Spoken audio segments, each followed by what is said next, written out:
Have you ever had a moment when you realized something wasn't a coincidence at all, but part of a long, deliberate plan? Imagine reading a story written centuries before you were born, only to discover that the story was actually about someone who would arrive far later. That is exactly the experience people have when they look closely at the prophecies surrounding the birth of Jesus in the Old Testament. And the deeper you go, the more extraordinary it becomes. Most of us have heard that Jesus fulfilled prophecy. It's a familiar idea, almost like background noise. But when you start peeling back the layers, the sheer number and precision of these prophecies is nothing short of astonishing. These weren't vague predictions that could fit anyone. They were specific, detailed, and in many cases given hundreds, sometimes over 1,000, years before Jesus was born. And the question that naturally emerges is this: how many prophecies about his birth were there? The answer, as you'll see, is not simply a number. It's a narrative, a pattern, a tapestry woven thread by thread across centuries. Let's start with something you might already know. The prophet Isaiah, writing about 700 years before Jesus, describes a child born of a virgin, an impossible event. Behold, the virgin shall conceive and bear a son, and shall call his name Emmanuel. For centuries, this sounded mysterious, almost symbolic. But in the 1st century, in a quiet corner of Judea, it suddenly became literal. This alone feels like a powerful sign, but it's only the beginning. Move back even further to the book of Micah. It names the exact birthplace of the Messiah, Bethlehem. Not Jerusalem, not some major city of influence or power, but a small, seemingly insignificant village. Yet that little village becomes the single most famous birthplace in human history. How could Micah pinpoint that location with such confidence? It's as if the Old Testament were placing a marker on a map saying, "Watch this spot." Then there's the prophecy that the Messiah would come from the line of King David. That might sound simple, but by the time of Jesus' birth, the royal line had fallen into obscurity. Israel wasn't ruled by a descendant of David anymore. The family had no throne, no power.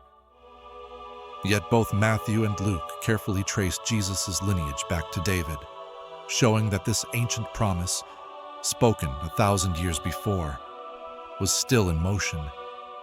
But the Old Testament doesn't stop at family or birthplace. It even hints at the timing. The prophet Daniel speaks of a specific period during which the Messiah would appear, connected to the rebuilding of Jerusalem. By the 1st century, many Jewish scholars believed that the window Daniel described was closing. They were expecting something, someone, to appear. That anticipation wasn't random. It was the echo of prophecy. Another surprising detail appears in the book of Numbers. A star shall come out of Jacob. And then, in the New Testament, we meet the Magi, wise men from the East, who follow a mysterious star right to the child they call the King of the Jews. Was this prophecy poetic? Maybe. Was it coincidental? Or was it part of a pattern too consistent to ignore? And the pattern continues. The Messiah would be born after a decree to rebuild Jerusalem. He would come at a time when the tribe of Judah still held authority, but before that authority was removed.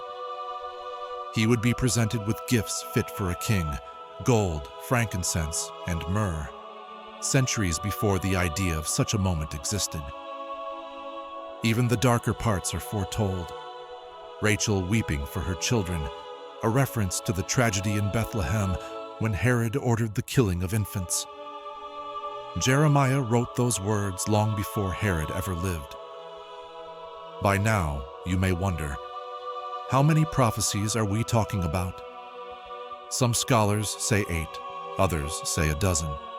Many say there are more than 300 prophecies about the Messiah, with dozens specifically related to his birth and early life.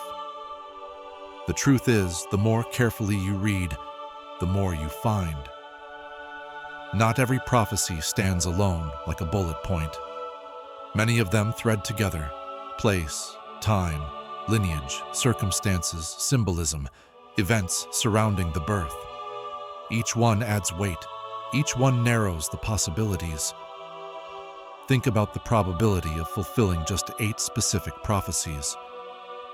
Mathematicians have compared it to covering the entire state of Texas with silver coins 2 feet deep, marking one coin, and then asking a blindfolded person to pick that exact coin on the first try. Now imagine fulfilling 20. Imagine fulfilling 50.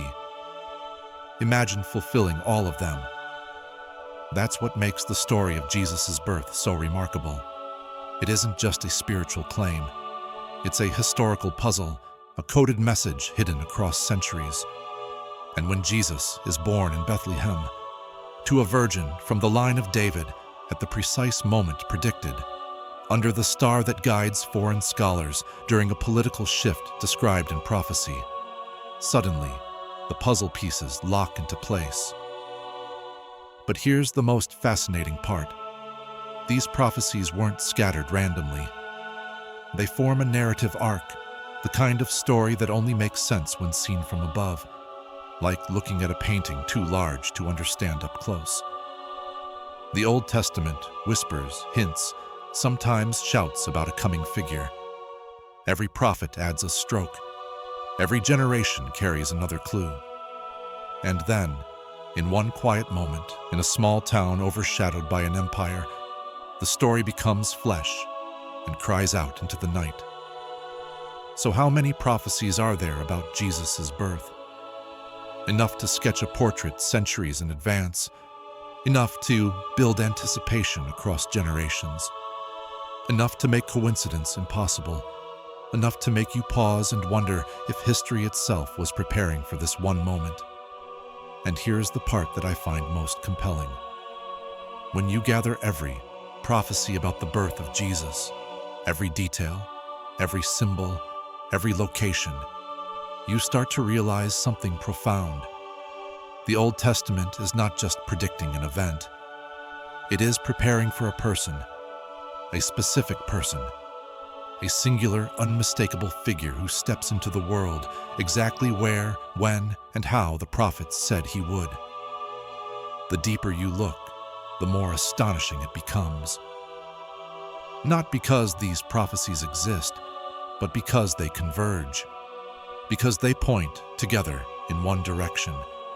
Because they tell a story long before the story unfolds. And because, in the end, they lead to a child lying in a manger, fulfilling the hopes of centuries and beginning the most influential life ever lived. That, right there, is the truly extraordinary part. The prophecies aren't merely predictions. They are a signature, a divine fingerprint written across time. And when you see it, you can never look at the birth of Jesus the same way again.